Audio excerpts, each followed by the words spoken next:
சாவகச்சேரி ஆதார வைத்தியசாலையின் வைத்திய அத்தியட்சகரான அர்ஜுனாவை இரவோடு இரவாக கைது செய்ய வந்த காவல்துறையினர் மக்களின் பாரிய எதிர்ப்பை அடுத்து அவரை கைது செய்யாமல் சென்றுள்ளனர்.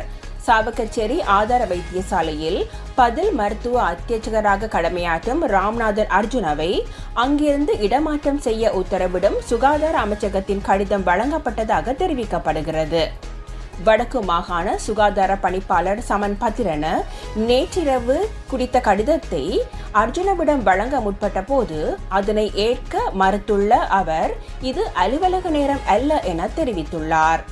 அத்தோடு தான் மட்டுமே வைத்தியசாலையில் கடமையில் நிற்பதால் தன்னை கைது செய்து அழைத்துச் சென்றால் அந்த சமயத்தில் வைத்தியசாலையில் ஏதாவது உயிரிழப்பு ஏற்பட்டால் தானே பொறுப்பு என காவல்துறையிடம் அவர் தெரிவித்துள்ளார்.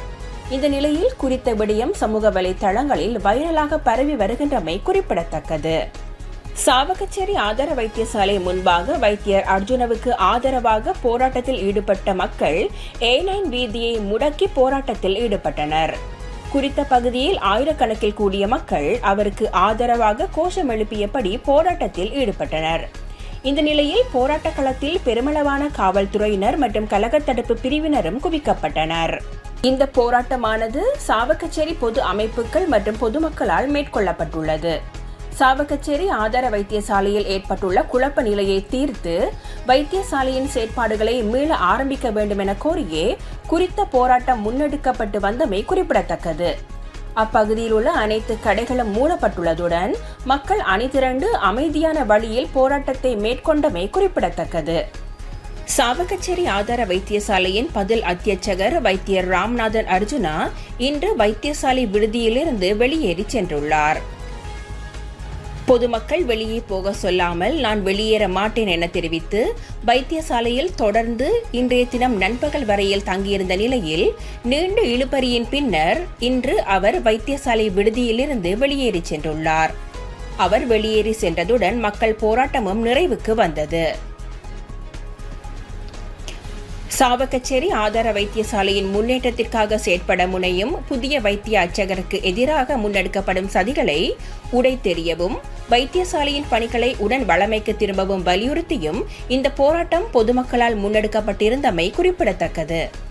விவசாயிகளிடமிருந்து நியாயமான விலையில் நெல்லை கொள்வனவு செய்வதை உறுதிப்படுத்தும் வகையில் சிறுபோக நெல் கொள்வனவுக்காக சலுகை வட்டியில் கடன் வழங்கப்பட உள்ளது. சிறு மற்றும் நடுத்தர நெல் ஆலை உரிமையாளர்கள் உள்ளிட்டவர்களுக்கு இக்கடனை சலுகை வட்டியில் வழங்குவதற்கு அரசாங்கம் தீர்மானித்துள்ளது.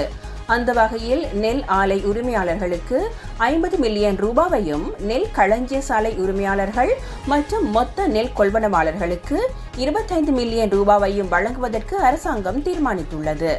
வங்கிகள் மூலம் 13% வருடாந்த வட்டிக்கு இந்த கடன்களை வழங்குவதற்கு நடவடிக்கை எடுக்கப்பட்டுள்ளதாகவும் அரசாங்கம் தெரிவிக்கிறது. இந்த வட்டியில் 9% கடன் பெற்றுக்கொள்வோர் செலுத்த வேண்டியுள்ளதுடன் மீதமான 4% வட்டி நிவாரணமாக வழங்குவதற்கும் தீர்மானிக்கப்பட்டுள்ளது. மலேசிய பாராளுமன்றத்திற்கு கிழக்கு மாகாண ஆளுநரும் இலங்கை தொழிலாளர் காங்கிரசின் தலைவருமான செந்தில் தொண்டமானுக்கு டட்டுக் ஸ்ரீ சரவணன் முருகனால் அழைப்பு விடுக்கப்பட்டுள்ளது. மூவின மக்கள் வாழும் நாடான இலங்கையில் மூவின மக்களுக்கும் பாரபட்சமின்றி சிறந்த தலைமைத்துவத்தை வழங்கும் தலைவர் என்ற ரீதியில் ஆளுநர் செந்தில் தொண்டமானுக்கு இந்த விசேட அழைப்பு விடுக்கப்பட்டுள்ளது. மலேசியா பல்லின மக்கள் வாழும் ஒரு நாடு. அங்குள்ள இந்திய வம்சாவளி தமிழர்களுடன் மூவின மக்களும் ஒன்றாக வாழ தான் முன்னெடுத்த வழிமுறைகள் குறித்தும் தனது தலைமைத்துவ பண்புகள் மற்றும் தொடர் வேலை திட்டம் குறித்தும் கலந்துரையாட கிழக்கு மாகாண ஆளுநரும் இலங்கை தொழிலாளர் காங்கிரசின் தலைவருமான செந்தில் தொண்டமானுக்கு விசேட அழைப்பு விடுக்கப்பட்டதை அடுத்து இன்று செந்தில் தொண்டமான் மலேசியாவுக்கு உத்தியோகபூர்வ விஜயம் மேற்கொண்டுள்ளார். தலவாக்கல லிந்துல பிராந்திய வைத்தியசாலையில் வெளிநோயாளர் பிரிவில் சிகிச்சை பெற வரும் நோயாளர்களுக்கு காலை வேளையில் ஒரு கோப்பை சூப் வழங்க தலவாக்கலை சென்ட் கூம்ஸ் இலங்கை தேயிலை ஆராய்ச்சி நிறுவனத்தின் சேவா வனித லங்கா பிரிவு நடவடிக்கை எடுத்துள்ளது. இந்த சமூக பாதுகாப்பு வேலை திட்டத்தை முன்னெடுப்பதற்கு தலவாக்கலை தேயிலை ஆராய்ச்சி நிறுவனம் மற்றும் சென்ட் கூம்ஸ் தேயிலை தோட்ட அதிகாரிகள் தமது பங்களிப்பை வழங்க நடவடிக்கை எடுத்துள்ளதாக தேயிலை ஆராய்ச்சி நிறுவனத்தின் சேவா வனிதா லங்கா பிரிவு தெரிவித்துள்ளது. அத்துருகிரிய ஒருவல பிரதேசத்தில் இடம்பெற்ற துப்பாக்கி சூட்டு சம்பவத்தில் பிரபல வர்த்தகரான சுரேந்திர வசந்த என்னும் கிளப் வசந்த என்பவர் உயிரிழந்துள்ளார். குறித்த துப்பாக்கி சூட்டில் மேலும் 5 காயமடைந்துள்ளதாக தகவல்கள் தெரிவிக்கின்றன. காயமடைந்தவர்களில் பிரபல பாடகியான கே சுஜீவாவும் ஒருவர் என்பது குறிப்பிடத்தக்கது. பிரபல இயக்குனர் பிரசன்ன வித்தானகே இயக்கிய திரைப்படம் பாரடைஸ். இலங்கை இந்திய கூட்டிணைப்பில் உருவான இத்திரைப்படத்தை தனது மெட்ராஸ் டாக்கீஸ் கம்பெனி மூலம் மணிரத்னம், சிவா ஆனந்த் உட்பட நியூட்டன் சினிமா தயாரித்துள்ளது. இதில் ரோஷான் மேத்யூஸ், தர்ஷனா ராஜேந்திரன், ஷியாம் பெர்னாண்டோ மற்றும் மகேந்திர பெரேரா ஆகியோர் நடித்துள்ளனர். ஆங்கிலம், மலையாளம், சிங்களம் ஆகிய மொழிகளில் வெளியாகி இருக்கும் இப்படத்திற்கு கே இசையமைத்துள்ளார். ஒளிப்பதிவு Rajiv Ravi. Editing Srikar Prasad. Srikar Prasad Indian 2, Indian 3, Ponniyin Selvan, தக் லைஃப் போன்ற திரைப்படங்களுக்கும் எடிட்டராக பணியாற்றியவர் என்பது குறிப்பிடத்தக்கது. பாரடைஸ் திரைப்படம் பல விருதுகளையும் அள்ளி குவித்து திரையரங்குகளில் தற்போது வெற்றிகரமாக ஓடிக்கொண்டிருக்கிறது. நாட்டின் தென்மேற்கு பகுதியில் நிலவும் மழையுடனான வானிலை அடுத்த சில நாட்களுக்கு தொடரும் என எதிர்பார்க்கப்படுகிறது. வளிமண்டலவியல் திணைக்களம் இன்று வெளியிட்டுள்ள அறிக்கையில் இதனை தெரிவித்துள்ளது. இதனால் மேல் சப்ரகமுவா மற்றும் வடமேல் மாகாணங்களிலும், கண்டி, நுவரேலியா, காலி மற்றும் மாத்தறை மாவட்டங்களிலும் அவ்வப்போது மழை அல்லது இடியுடன் கூடிய மழை பெய்யக்கூடும். உவா மாகாணம், அம்பாறை மற்றும் மட்டக்களப்பு மாவட்டங்களில் மாலை அல்லது இரவு வேளைகளில் சில இடங்களில் மழை அல்லது இடியுடன் கூடிய மழை பெய்யக்கூடும். மத்திய மலைநாட்டின் மேற்கு சரிவுகளிலும், வடக்கு, வடமத்திய மற்றும் வடமேல் மாகாணங்களிலும், திருகோணமலை, அம்பாந்தோட்டை மற்றும் மொனராகலை மாவட்டங்களிலும் அவ்வப்போது 40 முதல் 50 கிலோமீட்டர் வேகத்தில் காற்று வீசக்கூடும் என எதிர்வு கூறப்பட்டுள்ளது. இடியுடன் கூடிய மழையுடன் தற்காலிக பலத்த காற்று மற்றும் மின்னல் தாக்கங்களால் ஏற்படக்கூடிய ஆபத்துக்களை குறைத்துக் கொள்ள தேவையான நடவடிக்கைகளை மேற்கொள்ளுமாறு வளிமண்டலவியல் திணைக்களம் பொதுமக்களை கோருகிறது. அஜித் நடிப்பில் உருவாகி வரும் விடாமுயற்சி படத்தின் 2 புதிய போஸ்டர்கள் தற்போது வெளியாகி வலைத்தளங்களில் லைக்ஸ்களை குவித்து வருகிறது. ஃபர்ஸ்ட் லுக்கிற்கு எதிர்மறையான விமர்சனங்கள் எழுந்துள்ள நிலையில் புதிய போஸ்டர்கள் நன்றாக இருப்பதாக ரசிகர்கள் தெரிவித்துள்ளனர். மகிழ் திருமேனி இயக்கும் இந்த படத்தை லைகா புரொடக்ஷன்ஸ் நிறுவனம் தயாரிக்கிறது. இந்த படத்தில் அஜித்துடன் த்ரிஷா, அர்ஜுன், ஆரவ், ரெஜினா உள்ளிட்டோர் நடிக்கின்றனர். இந்த படத்திற்கு அனிருத் இசையமைக்கிறார். ஒளிப்பதிவு ஓம் பிரகாஷ். விடாமுயற்சி படத்தின் படப்பிடிப்பு கடந்த சில மாதங்களாக அசர்பைஜான் நாட்டில் நடைபெற்று வருகிறது. இந்த நிலையில் நேற்றிரவு 8 மணி அளவில் விடாமுயற்சி படத்தின் 2 புதிய போஸ்டர்கள் வெளியாகியுள்ளன. இந்த போஸ்டர்கள் ரசிகர்களின் எதிர்பார்ப்பை பூர்த்தி செய்துள்ளதாக சமூக வலைதளங்களில் கமெண்ட்டுகள் குவிந்துள்ளன. இன்னும் பெயரிடப்படாத VD12 படப்பிடிப்பில் கலந்து கொள்ள இலங்கை வந்துள்ளார் நடிகர் விஜய் தேவரகொண்டா. இலங்கையின் பிரபல புரொடக்ஷன் நிறுவனமான ஐங்கரன் மீடியா இலங்கையில் படப்பிடிப்புக்கு தேவையான சகல ஒழுங்குகளையும் மேற்கொண்டுள்ளது. விஜய் தேவரகொண்டா இலங்கை வந்தடைந்த புகைப்படங்கள் சமூக வலைதளங்களில் வைரலாகி வருவது குறிப்பிடத்தக்கது. உக்ரைன் நேற்று நடத்திய ட்ரோன் தாக்குதலால் ரஷ்யாவின் வோரோனேஜ் பகுதியில் உள்ள ஆயுத கிடங்குகள் பற்றி எரிவதால் அவசர கால நிலை பிரகடனப்படுத்தப்பட்டதென்று பிராந்திய அதிகாரிகள் தெரிவித்தனர். ரஷ்ய பாதுகாப்பு அமைப்பால் பல ட்ரோன்கள் சுட்டு வீழ்த்தப்பட்டுள்ளதாக தெரிவிக்கப்படுகிறது.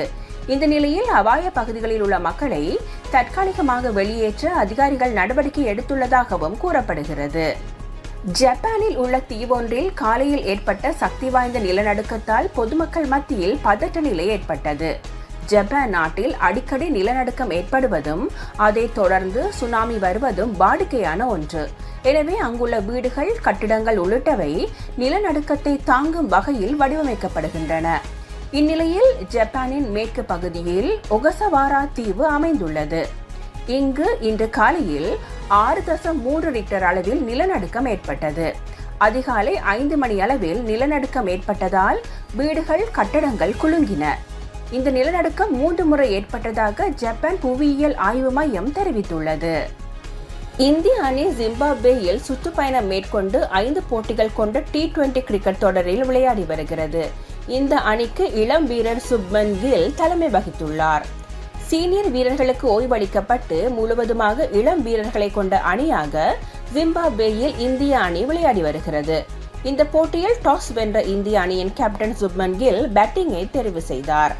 அதிரடியாக ரன்கள் குவித்த இந்திய அணி 20 ஓவர்கள் முடிவில் 2 விக்கெட் இழப்புக்கு 234 ரன்கள் எடுத்தது. அதிகபட்சமாக அபிஷேக் சர்மா 47 பந்துகளில் 100 ரன்களும், ருதுராஜ் கெய்க்வாட் 77 ரன்களும், ரிங்கு சிங் 48 ரன்களும் எடுத்தனர்.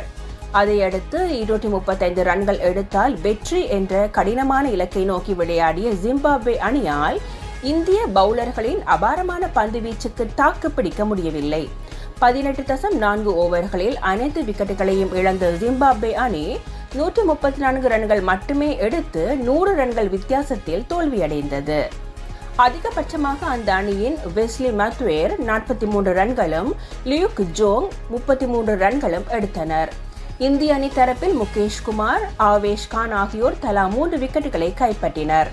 இரு அணிகளுக்கும் இடையிலான அடுத்த 3வது போட்டி புதன் அன்று நடைபெற உள்ளது. இதுவரை 2 போட்டிகள் நடந்துள்ள நிலையில் இரு அணிகளும் தலா ஒரு போட்டியில் வெற்றி பெற்றுள்ளன. இதுபோன்று பல செய்திகளை தெரிந்து கொள்ள நமது வைப்ஸ் டிவி யூடியூப் தளத்தை சப்ஸ்கிரைப் செய்து அருகிலுள்ள பெல் பட்டனை கிளிக் செய்யுங்கள். மேலும் பல செய்திகளை அறிந்து கொள்ள www.vaibznews.com, vibesnews.com என்ற இணையதளத்தை பார்வையிடுங்கள்.